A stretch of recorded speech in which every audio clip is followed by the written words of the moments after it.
পর এটা পুরোপুরি ভাবে ট্রান্সফর্ম হয়ে গেছে একটা 14 স্টোরি লাক্সারি আন্ডারগ্রাউন্ড বাংকারে। কিছু যদি কোনো কারণে পৃথিবী ধ্বংস হয়ে যায় তাহলে এখানে যেন থাকার জন্য ভালো ব্যবস্থা থাকে। যাওয়া যাক। মজা হবে। দরজা নম্বর 2, আরো একটা দরজা।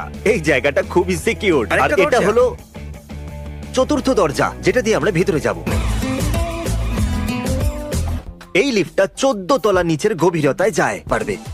এটা একটা পাগলামো। এখান থেকে প্রত্যেকটা জিনিসকে 24x7 মনিটরিং করা হয়। মার্কেট এখানে তো একটা ফ্লোরের মধ্যেই অনেকগুলো ফ্লোর আছে। এটা কাজ দারুণ করে কি ব্যাপার। করে? ও ও মাই গড! Wow! এটা কি আসল? জন্য এরা লিটারালি সব ফসলই ফলায়। এটা 13th ফ্লোর। আচ্ছা, তাহলে এটা 13 ফ্লোর। এটা কি জিম? চলো কিছু সুযোগ নেওয়া যাক বয়েজ। সেখানে এটা একটা ক্লাসিফাইড ইনফরমেশন। প্রজেক্ট। তুমি তো এটার উচ্চারণও করতে পারছো না। একটা লাইব্রেরি। এখানে তো অনেক বুকস আছে, তাই না? এটা হলো ball game. Thank you sir. তোমার ডলার আমি নেব। এটা হলো 4000। বুম, নাও এটা ধরো। ও এটা একটা নর্মাল ঘরের মতো লাগছে জন্য এটা শুধু একটা ভিডিও, একটা টিভি, বাইরের দুনিয়া দেখার জন্য। যাক, এটা খুবই টেস্টি আছে। তাহলে টেস্টি আর হেলদি খাবার খাওয়ার পর তোমরা এবার কি করতে চাইছো?